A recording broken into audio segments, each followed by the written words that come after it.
The New York Rangers are definitely a team with many issues currently on. They are not a perfect team. They definitely have some pretty big problems offensively, of course. They have really struggled to score goals this season, but there is an area of this team that I think Chris Drury, the general manager, who has definitely been catching a lot of heat as of late from fans, and I think a lot of that is warranted, and it's fair, but I do think on one side of things for this Rangers team, he has done a tremendous job in making some upgrades and making some changes to really make that part of the roster a whole lot better. And I think that is clear, which is, of course, the defense core.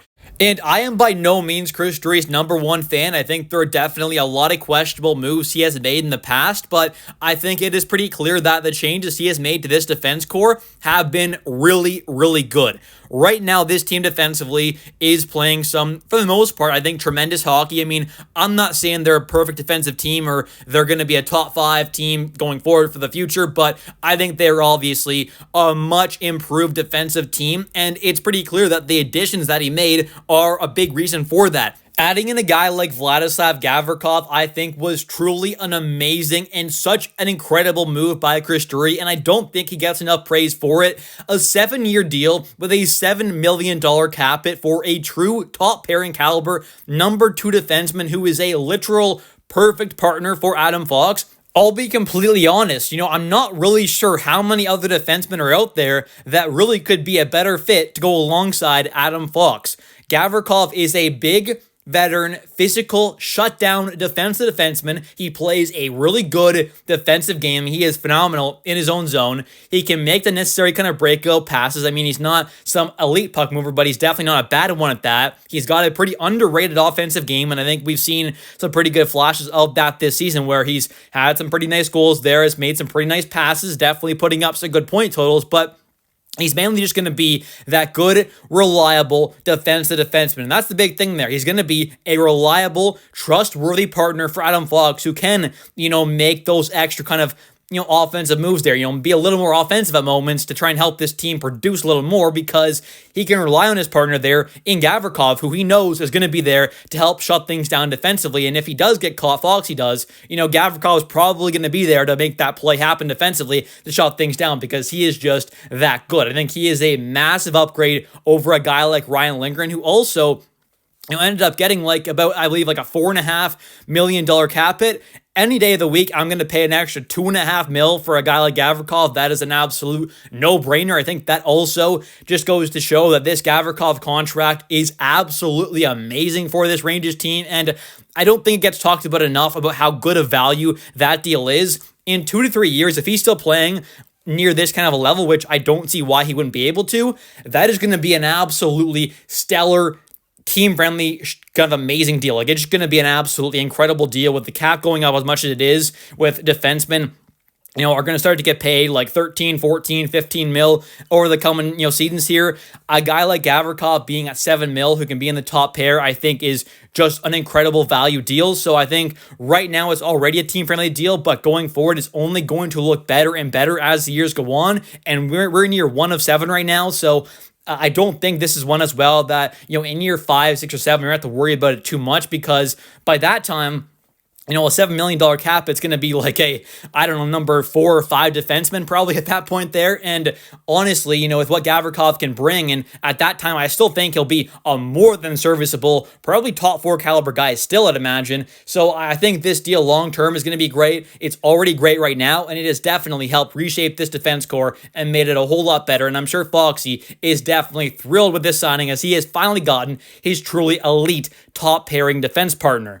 Next up here, we've got Will Borgen, who I think has obviously become a really good top 4 option for this Rangers team. He has turned into a really good second pairing caliber defenseman that's taken a big step up from last season where he already looked pretty good, but I think has definitely played in a much better way this season even. And then you have to factor in his contract, which a $4.1 million cap hit for another 4 seasons after this one is going to be pretty incredible when you consider that this past offseason, guys like Ryan Lindgren and Cody Ceci, who he is clearly better than, ended up both signing identical 4-year deals with $4.5 million cap hits. So you're getting $400K less per season and an extra year on top of that for a guy who is just clearly better than those defensemen. I mean, Lindgren and I think Ceci are both kind of better used in a kind of third pairing role, whereas a guy like Borgen has really turned into a second pairing caliber guy. So that's where I think it's obviously another pretty incredible contract there. And,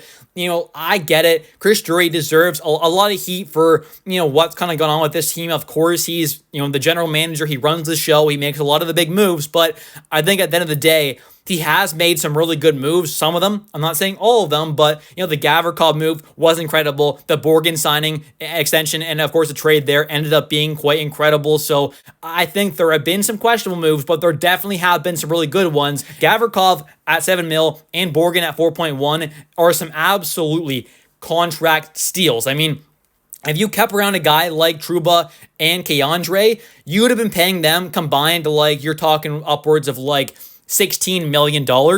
And then you kind of look around at this side of things where you're paying, Gavrikov and Borgen together going forward into the future for another, 4 seasons after this, plus an extra couple after, Borgen's deal ends for Gavrikov, and you've got them combined at about 11.1. So I think that's where you clearly see that you couldn't keep around a guy like K'Andre. You couldn't keep around a guy like Trouba. They had to go, and when they were with this Rangers team, they were problems. Jacob Trouba was a liability defensively. He was a massive problem for this team. He was the direct cause of multiple goals, way too many opportunities, especially in that series against Florida. And it was not just that playoff run where he was a problem. It was many, many times before that, and not just in that season as well. And even a guy like K'Andre, I don't think was, of course, nearly as much of a liability, but he definitely had his moments where he was struggling quite a bit and definitely, made some pretty big mistakes. So I think going out there, not paying a guy like K'Andre Miller about $8 million